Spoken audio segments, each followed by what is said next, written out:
Good afternoon, everyone, and thank you for joining us. My name is Chip Gibbons, and I'm the Policy Director Defending Rights and Dissent. Donald Trump has recently reignited the debate about pardoning Edward Snowden. Unfortunately, when anything involves Trump, that warps the debate. But there's a larger problem, which is that when we tend to have debates about whistleblowers in the national security realm, at least in much of the mainstream media, the conversation is dominated by proponents of endless war, mass surveillance, and government secrecy. So we want to bring to you, the people, a different perspective. Earlier this week, on Monday night, we had a webinar featuring NSA whistleblower Tom Drake and whistleblower advocate William Nyhausel of Exposed Facts. And we want to give you the perspective of an actual whistleblower in the national security realm and what they went through and why that makes them support pardoning Snowden, as well as someone who's been involved in the legal defense side of whistleblowers and the great hurdles that one faces when they're charged under the Espionage Act. There was a third perspective we want to bring to you, and that was the role of whistleblowers in journalism. We had a technical difficulty, so we were not able to bring our guest today to you, but I'm really honored and happy that today we're being joined by Glenn Greenwald. As most of you probably know, Glenn was one of the journalists who helped to bring Snowden's revelations to the public, and he received a Pulitzer Prize for doing so.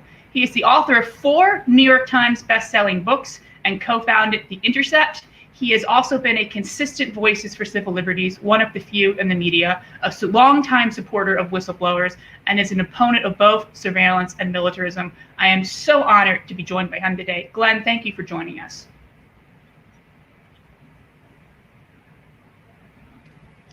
Hey, thank you, Chip, so much for having me, for indulging the technical difficulties that we had, and especially for giving this issue coverage. It's a really important discussion to have, so I really appreciate your doing it. So my first question for you is, could you explain what it is that we know thanks to Snowden's revelations?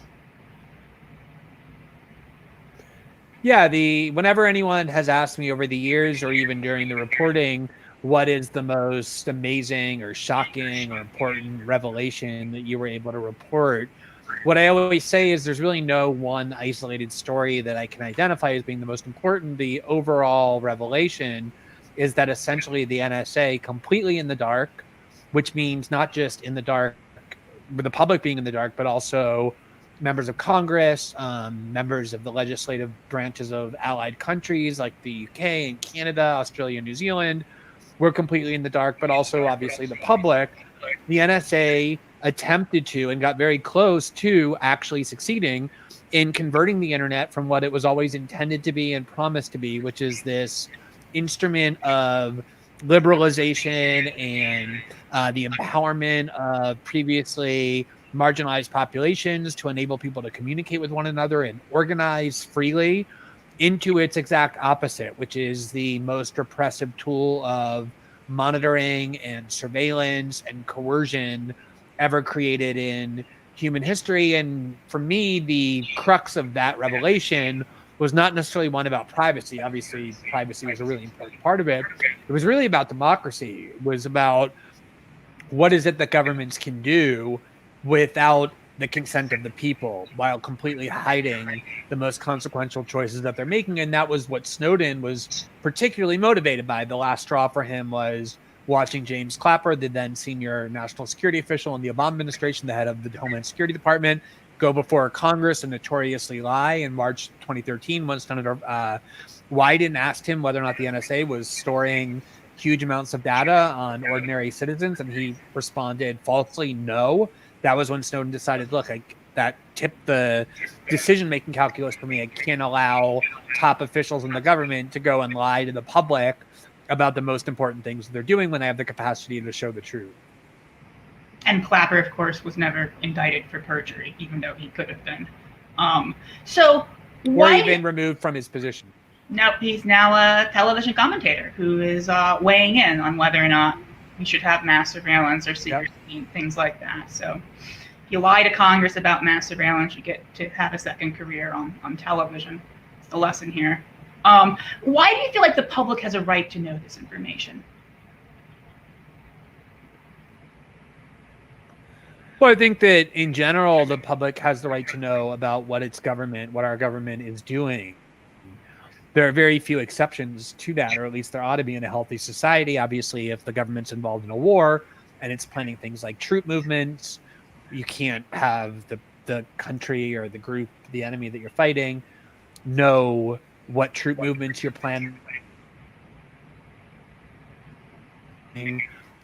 So there are certain very narrow ranges of information that can legitimately be kept secret, or even if the government developed technology about how to engage in mass surveillance, once there was a public debate about whether mass surveillance was justifiable, you can justify the fact that the technology ought to be kept secret so that other countries or non-state actors are prevented from replicating that surveillance capabilities. But in general, the way that a healthy society is supposed to work is that we're supposed to know essentially everything about what our leaders are doing with the public power that we vested in their hands, which is why we have transparency laws and Freedom of Information Act. The presumption is supposed to be we're supposed to know about what they're doing. Conversely, they're not supposed to know anything about us. We have the right to privacy. Their public figures are in the public domain. They're called that for a reason, because they exercise public power, which means transparency is crucial to prevent abuse of that power that we vest in their hands. We as private citizens are supposed to have a realm of privacy where they don't really know anything about us, again, except in very narrow circumstances. If they go to a court, convince a court that there's probable cause to believe that we have been involved in some criminality, they get a warrant, and then they can actually spy on us. But otherwise, they're not supposed to know anything about us. That's supposed to be the framework for how a healthy liberal democracy functions. What has happened over the last several decades, you could say since the end of World War II, but it was particularly exacerbated since the 9/11 attacks, is that framework has become completely reversed. So that now most of what the government does is presumptively not transparent, but secret. It's marked classified or top secret, even if it isn't. So we know nothing about what people in power are doing. And then conversely, they know everything about what we're doing as a result of this system of mass surveillance that they've constructed, this partnership they've created with Silicon Valley companies. So the entire model for how democracy can actually function, we know everything about what they do, they know nothing about what we're doing, has been inverted. And if you're going to do that, if there's a justification for it, it at least has to be something that the citizenry consents to. But obviously the citizenry can't consent to it if they don't even know that it's happening. So how important are whistleblowers like Snowden to the work of journalists? I would say at this point, they are the number one most important resource to journalism and therefore to democracy by far. And I say that because, as I was just saying, this entire framework of secrecy has been constructed and implemented by both political parties, really, again, since the end of World War II, but particularly it's accelerated during the Cold War and then really went on to steroids with the War on Terror. So there's this entire range of weapons of secrecy that the government has arrogated unto itself that prevents us from knowing what they do. The legal channels have been cut off. The top secrecy laws have been strengthened, so the punishments are very severe for anyone who leaks information that the government wants the public to remain ignorant of. And so whistleblowers, people who bravely discover deceit or wrongdoing or corruption or anti-democratic behavior on the part of the government, who come to journalists and give that information despite knowing the risk they're subjecting themselves to, are really one of the very few remaining paths we have left to blow a hole in the wall of secrecy that the government has surrounded itself with. So while whistleblowers are more important sources for journalists than ever, we have seen an unprecedented war on whistleblowers being waged. Edward Snowden was indicted under the Espionage Act, and he was driven into exile by the US government. He's not the only whistleblower, unfortunately, to be indicted under the Espionage Act. It used to be extremely rare, almost unheard of, but under Obama, the practice of charging people who give information to the media so that the public may know what their government does as basically spies under the Espionage Act became completely normalized. Trump has accelerated this. We've seen the longest sentences for journalist sources outside of a military court ever under the Espionage Act, and we have seen Trump go a step further and not just indict the whistleblowers and the sources, but to indict a publisher of information, Julian Assange, under the Espionage Act, making Assange having the distinction of being the first person indicted under the Espionage Act for the crime, I use that term in quotation marks, of publishing truthful information. What is the impact of all of this for freedom of the press and national security reporting in the US today? Yeah, it's very profound. I mean, just to underscore the premise of your question, it wasn't just that the Obama administration normalized the prosecution of whistleblowers as spies under a 1917 Espionage Act that was enacted by the Woodrow Wilson administration with the intention to criminalize anti-war dissent. It isn't just that Obama did it more or accelerated it, he took it to another universe. In fact, the Obama administration, the Holder Justice Department, prosecuted whistleblowers under the Espionage Act or leakers under the Espionage Act. The number of times that they did that was three times greater than all previous presidents combined. Reagan, Nixon, all the Cold War presidents of Eisenhower and Truman, and Kennedy and Johnson. So it was taken to an entirely new universe. And obviously, if you just think about what espionage means, which is spying on behalf of a foreign power, it has nothing to do with the act of going to journalists, as Edward Snowden did, as Chelsea Manning did, as Tom Drake did, to ask journalists to curate the information and report on it to the public. That has nothing to do with spying, let alone meet the definition. Yet they're charging people who do that, citizens who, in good conscience, decide to bring information to the public under Espionage Act, because the Espionage Act is an incredibly repressive piece of legislation. Probably the worst component of it, and I'm sure you talked about this with Tom, and the lawyer, the whistleblowing lawyer that you spoke with as well. The worst part of it is that there's no affirmative defense, by which I mean, usually if you're charged with a crime and the state can prove that you actually did it, you have defenses that you can raise. Things like, well, yes, I did kill that person, but I did so in self-defense, so it was justified. Under the Espionage Act, if they can prove what Snowden admits to, which is that he gave classified information to someone not authorized to receive it, namely myself and Laura Poitras and Bart Gellman at the Washington Post, once they prove that you did that, there's no such thing as an affirmative defense.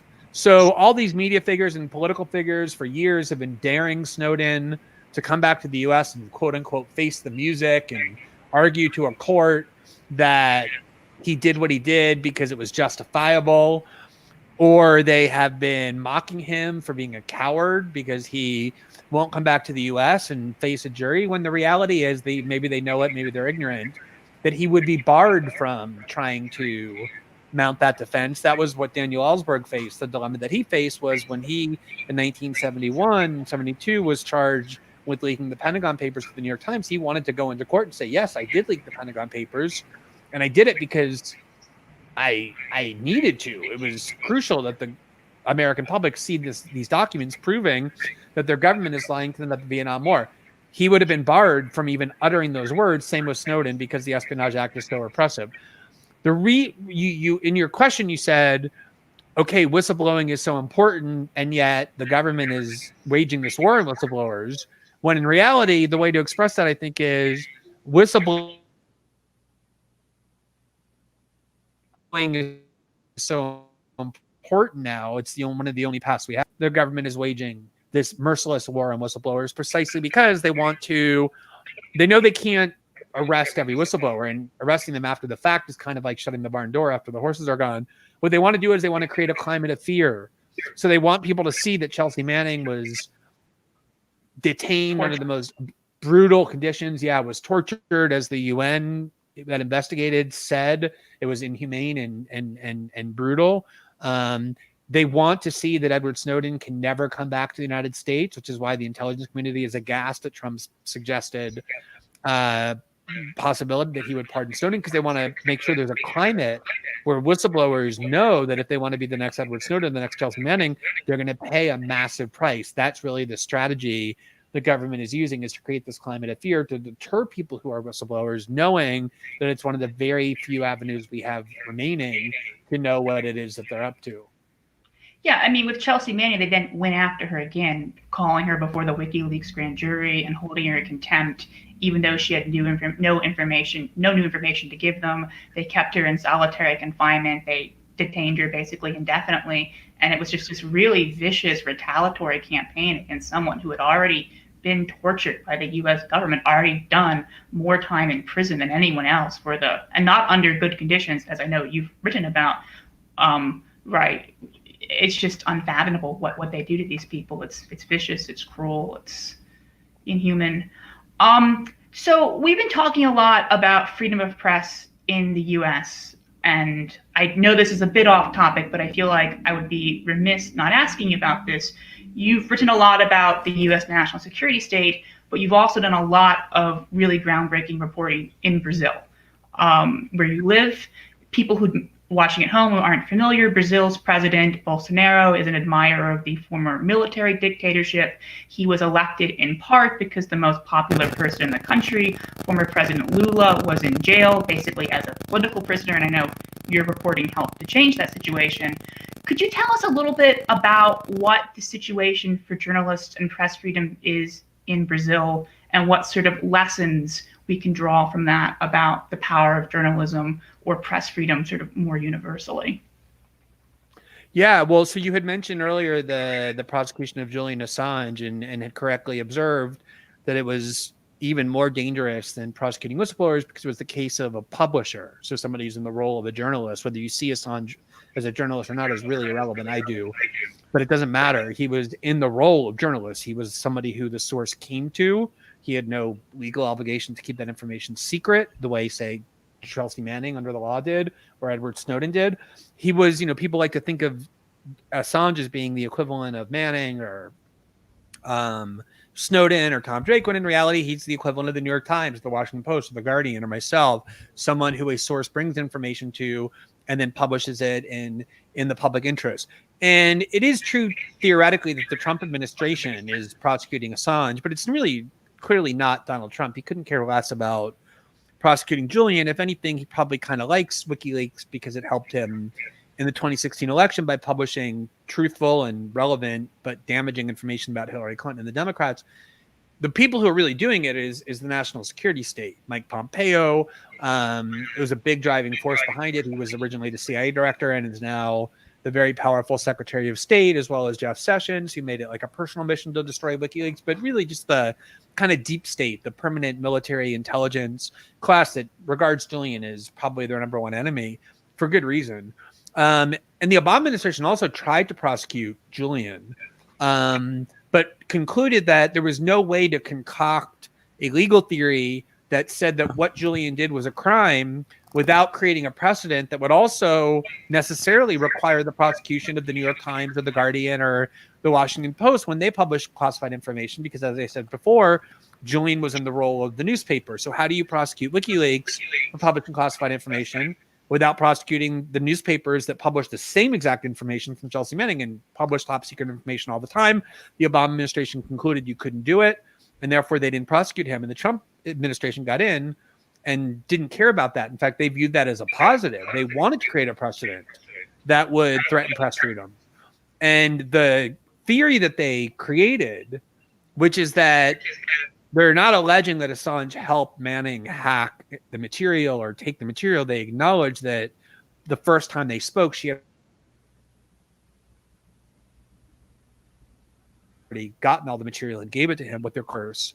He said enough to essentially become part of the conspiracy by helping her cover her tracks, by helping her try and getting her to help her to sign into the system without being detected, something that journalists do all the time. I mean, if you're a source and you call a reporter at the New York Times on an open phone line and say, I have really top secret information I want to give you, they're going to tell you, don't call me on an open phone line. You're going to get caught. Call me on Signal or use encryption. They're going to teach you how to avoid detection. That's not just the right of a journalist, but our duty. And that's what Assange did with Manning, that journalists do all the time. And that's what they're trying to criminalize.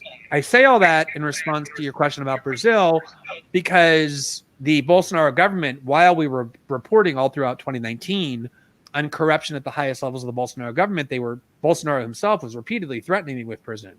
saying that I would likely do jail time, that I'm a criminal, that I'm a fraudster, that I deserve to go to jail. And then in the end of 2019, the federal police, which is under the command of the justice minister, the main target of our exposés, conducted a comprehensive investigation of our sources, the hacking that they said enabled this information to be given to us. And they concluded explicitly that I was not in any way part of any criminal conspiracy, that I hadn't ever crossed the line in my dealings with my sources. It was very exonerating. So we assumed that was the end of that the threats that Bolsonaro had been issuing against me were going to be futile or empty. But then in January of last year, of this year rather, in January 20th, a very pro-Bolsonaro right-wing prosecutor criminally indicted me. He indicted 6 of my sources, alleged sources, and included me in the indictment using the same exact theory that the U.S. government is using to try and prosecute Julian Assange, which is that although I didn't help my sources hack, and although they had already had all the information by the time they came to me, just like Manning did with Assange, that during the course of my conversation with the source, I encouraged the source to cover his tracks to prevent him from being caught. And when I did that, I became part of the criminal conspiracy. The judge in the case rejected the criminal indictment, but he did so only because the Brazilian Supreme Court in 2019, in response to Bolsonaro's threats, had issued a ruling preventing any criminal investigation of me for the journalism I was doing. But the judge said, this right-wing judge, that he believes I actually did commit a crime in my communications with the source and used the same theory that the U.S. government is using against Assange. That's what makes the prosecution of Assange so dangerous, not for whistleblowers, but for journalists, because every journalist who does national security reporting or works with classified or top secret information, you have to talk to your source about how to prevent your source from getting caught. It's source protection is a duty. Every newspaper in the world now has things like Secure Drop, where they encourage sources to communicate with them using encryption. They have anonymous drop boxes on their website, all kinds of things they do to help the source avoid getting caught. If that's a crime, avoiding your source, helping your source avoid getting caught, if that's obstruction of justice or makes you part of the conspiracy, that criminalizes journalism. And so, of course, the Bolsonaro government, which is incredibly authoritarian and has made no secret of the fact that it doesn't believe in a free press, is looking at this attempted prosecution of Assange, as will other governments around the world, and will use it as inspiration to try and criminalize journalism. And the Bolsonaro government has now appealed the judge's ruling that dismissed his criminal indictment against me. So they're still attempting to imprison me for the journalism I'm doing. And that's the reason that particular case is so important and so alarming. You know, we've spent years since Trump was inaugurated watching CNN and the Washington Post. You know, the Washington Post changed its motto to "Democracy Dies in Darkness." CNN, every time Trump tweets something mean about like Chuck Todd or Wolf Blitzer, acts like, oh, the free press is being attacked and we're going to do everything possible. And yet here they have, in the prosecution of Assange, by far the most egregious threat to press freedom, by far, under Trump. And they barely have said anything. To the extent any politicians speak out about it, it's to defend it and cheer for it, because Republicans have always hated Assange. And now Democrats hate him too, so he has no friends within the mainstream political precincts, and they can't think in terms of the principle or the precedent that they're cheering. But that is by far the gravest threat to press freedom, and it's one that now Brazil is attempting to use to criminalize journalism, not just against me, but for other journalists as well. I mean, it's interesting you talk about how the Assange precedent is being used in Brazil. One of the things that I talked about a few years ago was that the Turkish government was prosecuting some journalist in Turkey, and they prosecuted him as a spy. And when people criticized this, they literally said, look at what the US does. We're in line with what they're doing. If people have more interest in Julian Assange, his extradition, and what it means for press freedom, Defending Rights in Dissent did a webinar just like this one on Assange with Daniel Ellsberg and Kevin Gostala of Shadowproof, who has been one of the best journalists covering Assange. He had reported from the extradition hearing in London. Glenn, I'm going to go to my final question for you. It's a hard one. Why do you think Edward Snowden should be pardoned? Well, first of all, for anyone who thinks that he does deserve punishment, I'm not someone who thinks he does, but there are people who believe he does. It's important to remember that he has been in exile for 8 years now. He didn't want to go to Russia. He was trying to transit through the Moscow International Airport, but his passport was revoked on his way from Hong Kong to Russia, where he was attempting to transit through to Havana to Latin America, and got trapped in the airport because his passport was invalidated by the U.S. government, and then ended up staying there, not because he chose to, but because he was forced to. So he's been in one country, a country that, with a language he doesn't speak, where he has no family ties, that he didn't choose to be in, for 8 years now, unable to leave that country, unable to obviously visit his homeland, which is the United States. So that is a significant punishment, to be exiled from your own homeland for 8 years, not just barred from coming back to your country, but confined to one country, albeit a very large and culturally rich country, but nonetheless, it's a significant deprivation of freedom. At the same time, he's been pursued in all kinds of ways. The government is suing him now for profits that he earned from his book and speaking fees. He's been vilified in the media. He's been vilified by the government, by congressional reports and the like. So, it's been 8 years of his life that he has suffered serious deprivation. So to the extent someone thinks he deserves some punishment for what he did, he already has received it.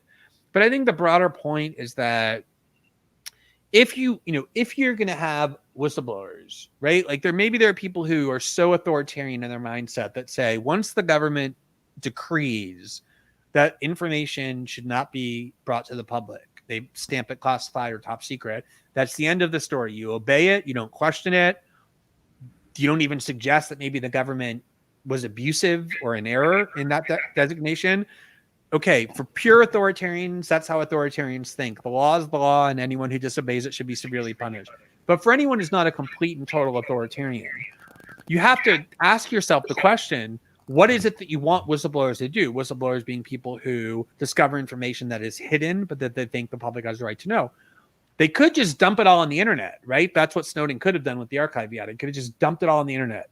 He could have sold it to a foreign power. He could have given it to a foreign power. That might have made him a spy and guilty of espionage, but he didn't do any of that. Instead, he came to journalists and he didn't just ask, but he required that we agree to a whole protocol for how we would treat the information, that we wouldn't publish anything without giving the government the chance to convince us that we shouldn't. We would only publish information that was in the public interest to know, that wouldn't put people's lives in danger.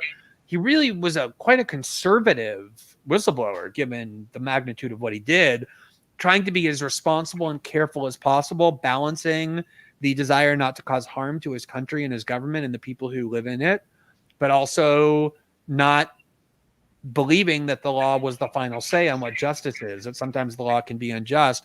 And the way he went about it was extremely careful and calibrated, and designed to minimize harm. And I think he succeeded. No one can point to a single person whose life was lost. No one even claims that as a result of these revelations. No one claims that any serious harm occurred, but obviously it provoked a very valuable debate. He's regarded as a hero around the world by hundreds of millions of people. And it led to reforms, even in the United States, where courts said that part of what he revealed was illegal and unconstitutional. Congress enacted reforms to limit a lot of what he did. Even Eric Holder said the public debate that he prompted was valuable. So he did a huge amount of good. And to the extent that you believe he engaged in harm, he minimized it. And to the extent that you believe he deserves punishment, he's been punished already. So I think it's more than past time to allow Edward Snowden to come home. Glenn, thank you so much for joining us today. My name is Chip Gibbons. I'm with Defending Rights in Dissent. That was Glenn Greenwald you were hearing from. If you enjoyed this program, I strongly recommend you check out the first part of the webinar, which has Thomas Drake and deals with the same issue. And also, if you're concerned with NSA spying, may I invite you to become also concerned with the very disturbing spying of the Federal Bureau of Investigation. Defending Rights in Dissent recently published this report, Still Spying on Dissent, which covers FBI First Amendment abuse in the last decade, while putting it in the context of the FBI's century-long history of political spying. And in conjunction with the report, we're doing a podcast called Still Spying, which is a whole podcast dedicated just to the subject of FBI spying, its history, its present, how to rein it in. We've just finished a 3-part series within a series on the FBI's war on Black dissent, starting with the Red Scare and McCarthyism, going through COINTELPRO and the Black Panthers, and ending with its reactions to the Black Lives Matter movement. It's an exciting podcast. You can get the report and the webinar at rightsanddissent.org. And you can also see the podcast on stillspying.org. Thank you, everyone, for joining us. And Glenn, thank you so much for taking the time to do this. It's very gracious of you.